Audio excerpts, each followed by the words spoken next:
la sesión que fracasó en la Cámara de Diputados, la interna en el Partido Libertario del presidente de la Nación, sus anuncios y celebración al hablar del superávit fiscal, y anoche en la cena de la Fundación Libertad y todas las expresiones, algunas de las cuales reprodujimos esta mañana cuando iniciábamos el programa.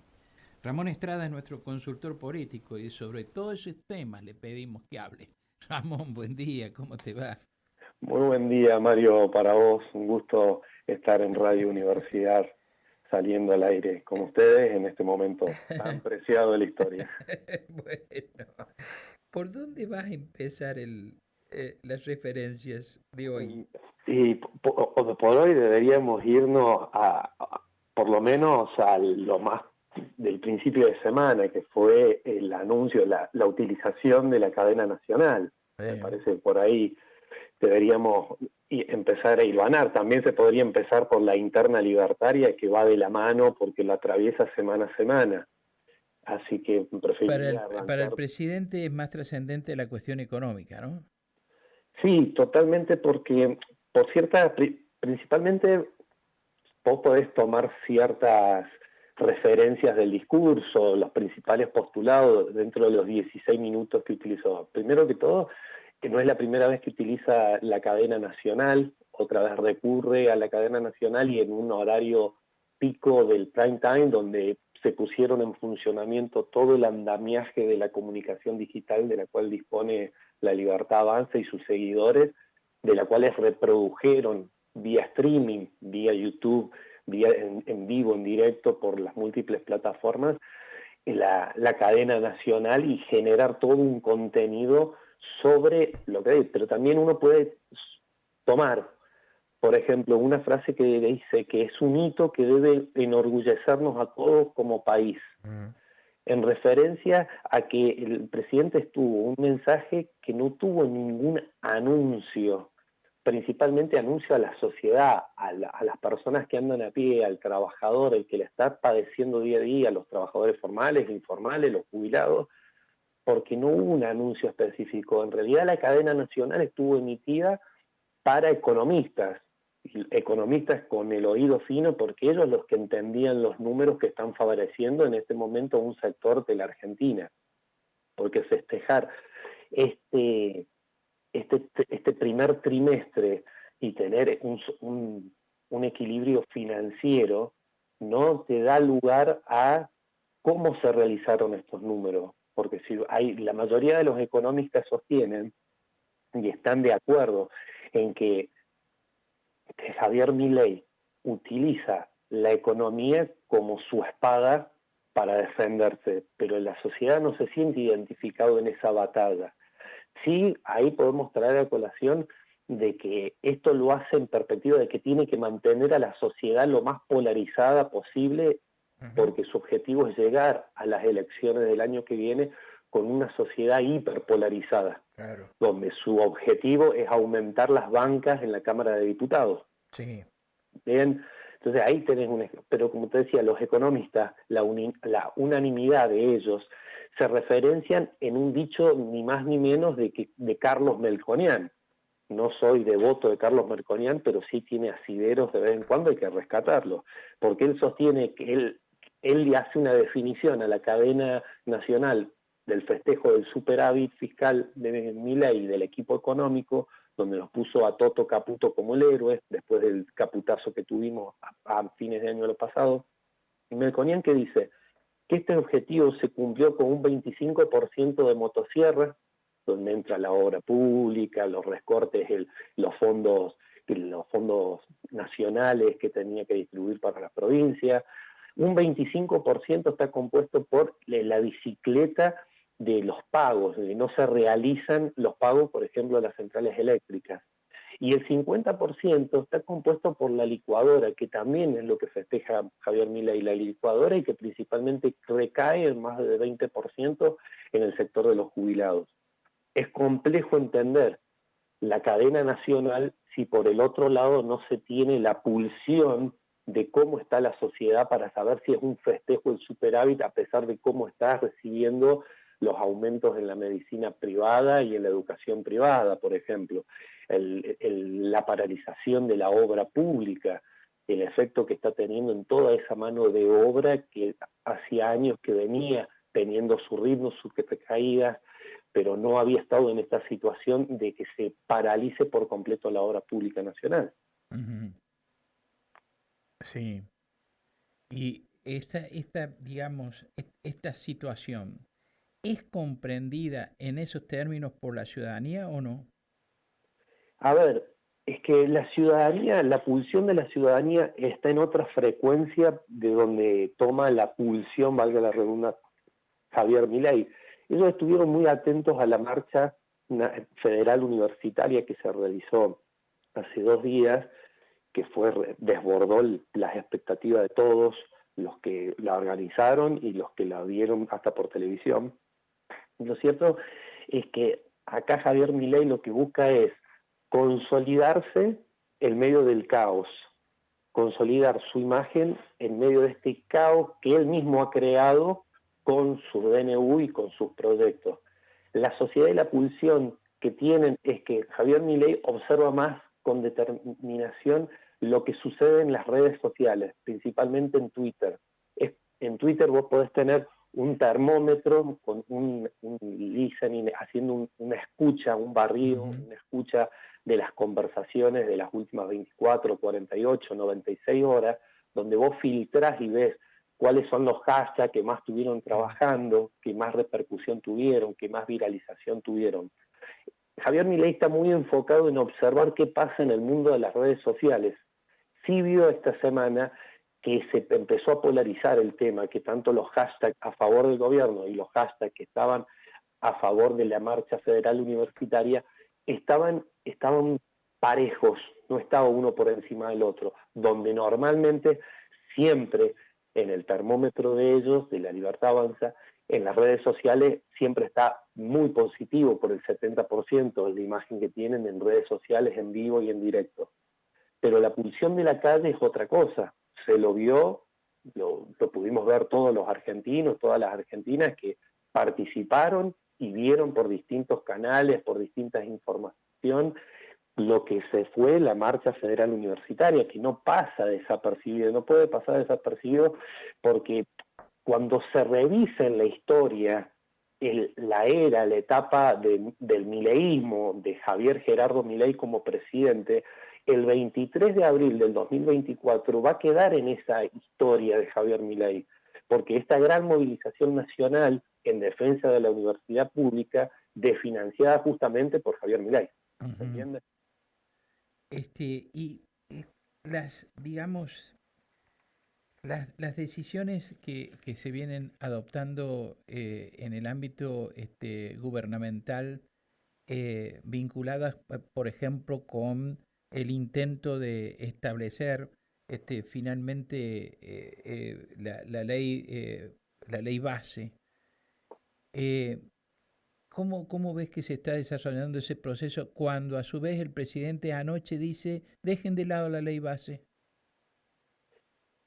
Estamos observando, a ver, Santiago Caputo, principal asesor político que tiene a su lado Javier Milei, en quien confía voz, oído y boca en las reuniones que mantiene con Pose y con Guillermo Franco, él sostiene de que Javier Milei vino a resetear el sistema político argentino, primero que todo lo que se acerca a Javier Milei, esto según lo que propone Santiago Caputo, entendiendo el esquema de Santiago Caputo, que todo lo que se acerca a Milei y que trata de enfrentarse a Javier Milei se convierte o se autopercibe como lo viejo. Este es totalmente lo nuevo, esto es totalmente lo distinto del gobierno, de lo que está buscando hacer Javier Milei en la Cámara de Diputados. Lo que busca principalmente es paralizarlo.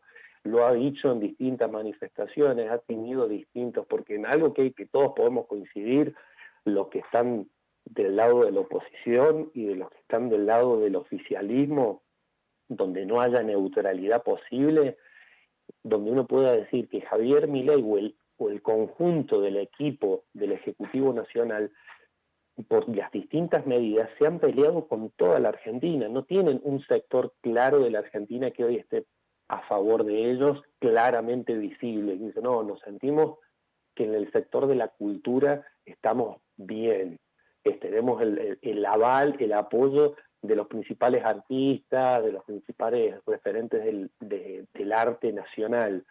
No, no hay un sector hoy que esté en conformidad, no hay un sector en las provincias estamos viendo que cada provincia tiene una particularidad para con el gobierno nacional, pero a la vez se está cartelerizando la Argentina. ¿En qué sentido? De que Javier Milei, y desde cómo opera la política de Javier Milei, entienden que está cartelizado con el centro, con el Cuyo, con el NOA y el NEA, con la Patagonia. Entonces como que los tiene separados y en cada uno de estos bloques suceden acontecimientos distintos, porque no tienen el mismo peso los gobernadores patagónicos, cada gobernador de cada provincia, no tienen el mismo peso político o la misma incidencia en este momento en el diálogo de cara al Pacto de Mayo, por ejemplo, que los gobernadores de Cuyo. Los gobernadores de Cuyo, el que más rimbombante y estridente es el de La Rioja, Quintela, pero después pasan desapercibidos los demás gobernadores. De hecho, La Rioja ya ha quedado también agazapado. Esto le sirve a Javier Milei para seguir sosteniendo lo que te decía recién, la hiperpolarización. Y ahí es donde uno puede traer a colación el desarrollo que está teniendo en el territorio, que lo hemos venido hablando otras anteriores entrevistas, de cómo se va dando el desarrollo territorial, donde está toda la apuesta. El número 2 del gobierno, dicho por ellos mismos, el número 2 es la secretaria presidencial Karina Milei. Y Karina Milei hoy está oficiando y ejecutando el armado de la Libertad Avanza en las 24 jurisdicciones. No le basta y está trabajando en un tándem exclusivo los primos Menem, Martín Menem, que es el presidente de la Cámara de Diputados, y Lule Menem, que es el subsecretario de Gestiones Interiores, que trabaja a la par de Karina Milei. Este agrupamiento de estas tres personas están armando el desarrollo en las 24 jurisdicciones, y donde, lo habíamos dicho con anterioridad, donde están marcando es en el Ciudad Autónoma de Buenos Aires, donde el partido político de Mauricio Macri, que está conduciendo en el día de hoy, el PRO, no ha tenido una sombra de otro espacio político como lo está teniendo, la incidencia que está teniendo la Libertad Avanza en Cava, en Ciudad Autónoma de Buenos Aires. Y un dato para que tengan en cuenta, a principios del año pasado, en marzo, en abril del año pasado, las encuestas que se estaban haciendo en la primera y tercera circunscripción, o en la primera y tercera sector del conurbano, identificaban de que Milei estaba mejor en ese momento que Cristina Kirchner. Hoy las encuestas, por lo que viene aconteciendo, por los aumentos en el Senado, que van a ser beneficiados los libertarios, por más que no hayan levantado la mano, se benefician, salvo que suceda un acontecimiento en que unos cobren y otros no cobren, que eso lo vamos a ver después cuando le liquiden los haberes y que hacen los senadores.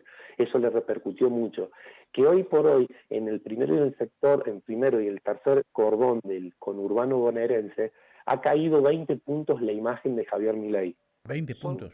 20 puntos, pero no es a nivel Argentina. Se toma como termómetro el tercer cordón del conurbano, se toma como muestra y se toma como referencia a lo que el año pasado arrojaba para esta época, cuando todavía estábamos lejos de todo lo que sucedió, de toda la etapa electoral. ¿Se entiende? Ahora, quería que me hicieras alguna referencia a cómo va a seguir o cómo piensas que puede, digamos, continuar la relación con las universidades argentinas y con el sistema. Algo dijiste recién, pero ¿cómo piensas que va a ser toda esta negociación política entre los rectores y el gobierno nacional? Mira, el gobierno nacional lo que en referencia a la marcha federal universitaria, es que tiene la particularidad donde tuvo un abroquelamiento por parte de la clase media que se presentó y estuvo disponible ahí. El gobierno si entiende o no entiende cómo tiene que mejorar, porque dicen liberaron fondos, pero piden que se auditen. Cuando las mismas universidades tienen toda la legislación, porque no son un limbo las universidades, estamos hablando que las universidades en Argentina tenemos cerca de 3 millones de estudiantes, hay cerca de 12.000 carreras de pregrado, posgrado, grado, doctorado, dentro de lo que son 120 universidades, 130 universidades en todo el país, perdón. Sí. Entonces, el mensaje a todo el núcleo no es que pase desapercibido solamente para la clase media y que no toque a la universidad, porque la universidad, con los fondos que le han dado, son fondos que están congelados, que están desactualizados, que no son para la fecha, porque si se tienen que calcular con los costos actuales, no coinciden, ya que ese 70% que le ha dado el gobierno, que le adelantó, está desfasado porque, por ejemplo, no tiene el mismo costo los insumos de higiene que están amparados en ese 70% con los costos actuales de la higiene para hacer la higiene en los núcleos universitarios. ¿Cómo va a seguir? Y vamos a seguir dentro de una disputa, porque acá se está dando una disputa, la disputa del sentido. Hay gente que está opinando que las universidades son nichos de la casta, dicho por el mismo presidente a través de Twitter, donde referencia que todos los que estuvieron al frente de la marcha, todos los organizadores, llamemos a todos los rectores y las rectoras de las universidades que estuvieron a través del Consejo Interuniversitario, los califica como casta, de que están defendiendo sus privilegios. Yo creo que es muy doloroso cómo se la viene tratando a la sociedad argentina, cómo se la viene tratando específicamente a todo el sector universitario, al 100% del sector universitario. No estamos teniendo, no me considero, no soy parte de la universidad, pero a ver, no hay un buen trato por parte de Javier Milei para con ellos. No se sienten, bueno, por lo menos nos va a arreglar de esta manera. No alcanza con lo que se ha dicho, por lo tanto queda en disputa y se va a mantener la disputa del sector universitario con el Ejecutivo, con Javier Gerardo Milei. Bueno, nos dijo el rector de la universidad hoy, que es presidente del CIN, que cuando vayan a negociar a partir del martes, van a ir con todo el pliego digamos, de las condiciones que ya han elaborado. Como diciendo, Claro, bueno, va a ser, no va a ser tan fácil, acá no vamos a adherir a nada. claro, no es tan fácil, porque sobre todo que el martes, cuando vayan los rectores y las rectoras, es una reunión informal, no tiene carácter de formalidad, no es como decirte vinculante que de ahí se van a salir todo resuelto, sino los convocó a una reunión, los convocaron a una charla. Sinceramente el Ejecutivo los convocó a charlar. Van a caer con todas las demandas, todo, pero es una charla, se van a llevar lo que escuchen, pero no le van a dar una solución. No, claro, y precisamente lo que anticipó Moriñigo, que va a ser una de las actitudes de los rectores, es exigir que efectivamente para todo el sector universitario, para los docentes, no docentes universitarios, para los investigadores, haya paritarias libres, porque si no hay paritarias libres, no pueden terminar de hablar del presupuesto de las universidades.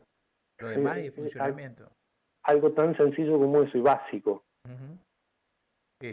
Así que bueno, es un momento difícil. Es un momento difícil para el sector universitario, claro que sí, porque lo están viviendo, lo viven cada uno, lo ve cara a cara. Ramón, muchas gracias Muchas gracias. por tu columna, muchísimas gracias. Gracias a ustedes, hasta luego. Hasta luego, hasta la semana que viene. Ramón Estrada, nuestro consultor político, estuvo aquí en Nada Secreto, en Radio Universidad. ¿Hay música?